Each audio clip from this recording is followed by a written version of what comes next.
میری شادی کو 15 سال ہو گئے ہیں، 5 بچے ہیں، میں کمزور اور بیمار ہوں، میرے شوہر روزانہ ہم بستری کرنے کا کہتے ہیں جو مجھ سے برداشت نہیں ہوتا، میں کیا کروں؟ خاتون نے پوچھا ہے۔ شوہر کو پھر بول دیں بھائی دوسری شادی کر لو۔ دیکھیں گھر قربانیوں سے چلتا ہے، اب آپ کے شوہر کو اللہ نے زیادہ اضافی قوت دی ہے، طاقت دی ہے،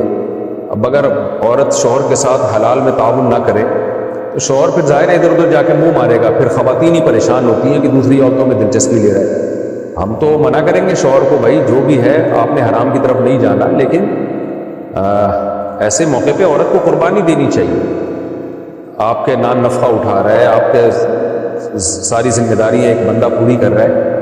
تو شریعت نے حکم دیا ہے کہ پھر عورت کا دل اگر نہ بھی آمادہ ہو تو اس کو اپنے شوہر کی خواہش کی تکمیل میں اس کا ساتھی بننا چاہیے۔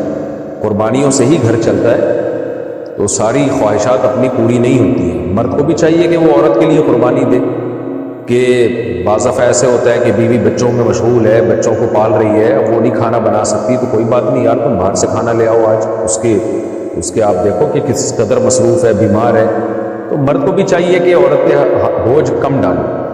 دوسری بات یہ کہ اگر بہت زیادہ تڑپ نہیں ہے مرد کے اندر، تو اگر بیوی کی خواہش نہیں ہے تو اس کی خواہش کا خیال کر لے، کوئی بھاگی تو نہیں جا رہی ہے، آج آپ سو جاؤ، کل پرسوں 2-4 دن کے بعد آپ اس کے پاس چلے جانا، آپ بھی اتنا ٹارزن بننے کی کوشش کیوں کر رہے ہو؟ تو خلاصہ یہ ہے کہ یہ میاں بیوی کا رشتہ قانون اور ضابطوں پہ نہیں چلتا، رابطوں پہ چلتا ہے۔ رابطوں کا مطلب آپس میں ایک دوسرے کا خیال کر کے چلنا پڑتا ہے۔ تو قانون تو یہی ہے شریعت کا کہ مرد کو اگر خواہش ہوگی تو عورت انکار نہیں کر سکتی، وہ گنہگار ہوگی، لیکن اخلاقیات کا تقاضا یہ ہے کہ مرد کو اپنی بیوی کے جذبات کا خیال کرنا چاہیے، اس کے آرام کا خیال کرنا چاہیے۔ مرد بھی قربانی دینے کا جذبہ پیدا کرے، عورت بھی قربانی دینے کا جذبہ پیدا کرے، تو گھر چلتے ہیں۔ تو صرف قانون کو اگر فالو کریں گے تو پھر تو ایک یعنی ایک زندگی کے جو لطف ہے اور زندگی کے جو محبتیں ہیں وہ بالآخر ختم ہونا شروع ہو جاتی ہیں۔ تو میں بہرحال خاتون کو یہی مشورہ دوں گا کہ شوہر اگر جو شریعت کا حکم ہے، کیونکہ شریعت میری بنائی بھی تو ہے نہیں، اللہ رسول کے احکامات اس بارے میں بہت واضح ہیں، وہ حکم یہی ہے کہ مرد کو اگر خواہش ہو اور عورت بیمار بھی نہ ہو تو پھر وہ انکار نہیں کر سکتی۔ پاکستان سے کسی نے پوچھا مفتی صاحب میری منگنی ہو چکی ہے، میں صلاۃ حاجات بھی پڑھتا ہوں لیکن پھر بھی ابھی تک کوئی راہ نظر نہیں آ رہی، اب شادی کے لیے مجھے کوئی وظیفہ بتا دے تاکہ میرا جلد از جلد نکاح ہو جائے کیونکہ میں گناہوں کی طرف متوجہ ہو رہا ہوں۔ ربنا هب لنا من ازواجنا وذرياتنا قرة اعین واجعلنا للمتقین اماما، یہ دعا زیادہ سے زیادہ پڑھا کریں، اور اس کا اصل حل یہ کہ اسباب اختیار کریں نا، جائیں لڑکی والوں کو بولیں کہ بھئی آپ نے رخصتی کرنی ہے کرو، نہیں کرنی تو کہیں اور کر رہا ہوں میں جا کے، ایسا کریں۔ عبید الرحمان لاہور سے، میری عمر 25 سال ہے، میں گھر والوں کو بار بار شادی کرنے کو کہتا ہوں مگر میرے گھر والے نہیں کر رہے، برائے مہربانی مجھے بتا دیں۔ آپ اگر خود کما رہے ہیں تو کر کے بتا دیں کہ ہو گئی ہے، خود نہیں کما رہے تو پھر بھائی پھر تو گھر والوں کی مرضی سے ہوگی،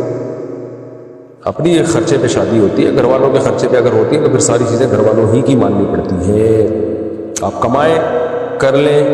بتا دیں، جو میرا کلپ چل رہے ہیں وہ دیکھ لیں۔ عبید الرحمان لاہور سے، ہمارے ہاں مرنے والے کے گھر میں کھانا کھانے کا بہت رواج ہے، اس بارے میں کیا حکم ہے؟ مرنے والے کے گھر میں جو کھانا کھانا ہے کیا مطلب اس کا؟ تو کیا مطلب جو مر گیا تو قیامت تک اس کے گھر میں کبھی کھانا ہی نہیں کھایا جائے گا؟ یا تیجے کا کھانا بول رہے ہیں، 40ویں کا کھانا بول رہے ہیں، تو تیجے 40ویں کا کھانا تو ناجائز ہے۔ البتہ جس دن گھر میں میت ہوتی ہے تو لوگ جو قریب دور سے رشتہ دار آئے ہوئے ہوتے ہیں وہ میت کو دفنا کے آتے ہیں،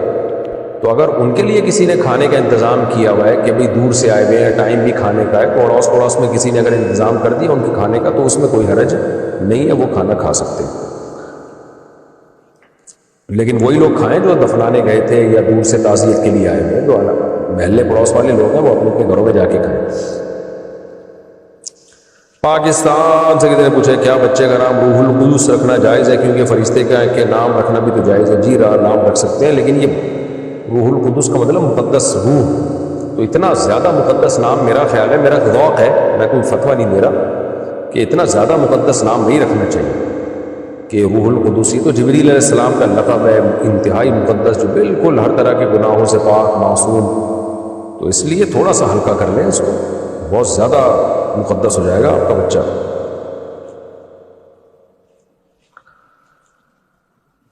القدوسی کر لیں، خالی روح نہ لگائیں، روح اللہ کر دیں، روح اللہ، یہ زیادہ اچھا ہے، روح اللہ، اللہ کی روح۔ سعودی عرب سے کسی نے پوچھا، میں ایک لڑکی سے شادی کرنا چاہتا ہوں جس سے میں محبت کرتا ہوں، اور میں اپنے والدین کو دوبارہ اس کے گھر بھیج چکا ہوں، لیکن میرے والدین ابھی تک اس لڑکی سے میری شادی کرنے پر راضی نہیں ہوئے، کیونکہ وہ میری شادی اپنی برادری میں کروانا چاہتے ہیں، اور میں رضامند نہیں ہوں کسی بھی صورت، حالانکہ لڑکی اور اس کے گھر والے عزت دار گھرانے سے، اور لڑکی کے والدین ہماری شادی پر مکمل راضی ہیں، میں مکمل طور پر شادی کرنے اور تمام اخراجات اٹھانے کے قابل ہوں، لڑکی کے گھر والوں سے بات کر چکا ہوں، وہ لوگ راضی ہیں، براہ کرم میری رہنمائی فرمائیں، کیا اپنے والدین کے بغیر شادی یا نکاح کر سکتا ہوں؟ میرے گھر والے بہت سختی کر رہے ہیں کہ اس لڑکی سے شادی نہیں کروں، اور میں اسی سے شادی کرنا چاہتا ہوں۔ دیکھو شرعی مسئلہ تو یہ ہے کہ شادی کر سکتے ہیں، مشورہ یہ ہے کہ بھائی جان بھگتو گے پھر خود ہی بڑے مسائل کھڑے ہوتے ہیں، تو میں آپ کے والدین کو مشورہ دیتا ہوں کہ بچے پر زبردستی شادی کا دباؤ نہ ڈالیں، اپنی اس کی مرضی کے بغیر شادی ہوگی، بیوی سے محبت نہیں کرے گا، کسی کی بچی کی زندگیاں برباد ہو جاتی ہیں اس طریقے سے۔ ماں باپ نے اپنی رشتہ داری نبھانی ہوتی ہے، لیکن وہ رشتہ داری ٹوٹتی ہے بعد میں۔ برادری میں شادی کرے گا اپنی مرضی کے خلاف، تو بعد میں جب لڑائیاں ہوں گی تو برادری ہی ٹوٹے گی۔ ایسے بہت سارے واقعات سامنے آ چکے ہیں، یہ ہوائی بات نہیں ہے۔ پھر بعد میں جو ہے نا اتنے لڑائیاں، اتنے فسادات ہوتے ہیں اور بڑے مسائل کھڑے ہو جاتے ہیں، پھر برادری والی لڑکی کو طلاق دینا بھی بڑا مشکل ہوتا ہے، کیونکہ پھر تو بندوقیں توپیں نکل آتی ہیں۔ تو اس لیے ماں باپ کو میں سمجھانا چاہتا ہوں کہ بھائی نہ کرو زبردستی، بچہ جہاں کہہ رہا ہے وہاں شادی کر دو اگر ان میں کوئی خرابی نہیں ہے۔ تو باقی آپ کو کیا کرنا چاہیے یہ میں مشورہ نہیں دے سکتا، کیونکہ آپ نے اگر والدین کی مرضی کے بغیر شادی کی، برادریوں میں بندوقیں نکل آئیں، توپیں نکل آئیں، ماں باپ نے آگ کر دیا، یہ کر دیا، تو آپ بھی ڈپریشن میں جا سکتے ہیں۔ تو کرنا کیا ہے یہ خود فیصلہ، آپ خود فیصلہ کریں گے، میں تو صرف شرعی مسئلہ بتا سکتا ہوں کہ جائز ہے جہاں آپ نکاح کرنا چاہتے ہیں۔ محمد یونس کمال میاں والی سے، مفتی صاحب، دکان سے خریدی گئی چیز یعنی جیسے بیکری کی چیزیں ہوتی ہیں، مٹھائی وغیرہ، اس کا کاروبار کیا جائے اور اس میں کوئی خرابی ہو جائے تو دکاندار کو واپس دینا جائز ہے یا ناجائز؟ مثال کے طور پر مٹھائی خرید لی تو اس میں کچھ چیزیں خراب ہو گئیں تو دکاندار کو واپس کرنا ٹھیک ہے، اگر آپ کے پاس آ کے خراب ہوئی ہیں پھر جائز نہیں ہے دکاندار کو دھوکہ دے کے واپس کرنا۔ کچھ لوگ یہ کرتے ہیں اور کچھ تو بڑے نالائق ہوتے ہیں، وہ اس کو تھوڑا سا ہاتھ بھی لگا چکے ہوتے ہیں چیک کرنے کے لیے۔ اب جب آپ کا ہاتھ لگ گیا تو دکاندار تو یہ سمجھ رہا ہے کہ بالکل ویسے ہی لا کے دے دی، لیکن کسٹمر جو اس کے ساتھ دھوکہ ہو رہا ہے، اگر کسی کسٹمر کو پتہ چل جائے لڈو پہ پہلے تو بندہ ہاتھ لگا چکا ہے تو وہ کھائے گا اس لڈو کو؟ کبھی بھی نہیں کھائے گا۔ تو اس لیے یہ دھوکہ ہے، اگر آپ کے پاس آ کے کوئی چیز خراب ہوئی ہے تو اب آپ دکاندار کو واپس نہیں کر سکتے آپ۔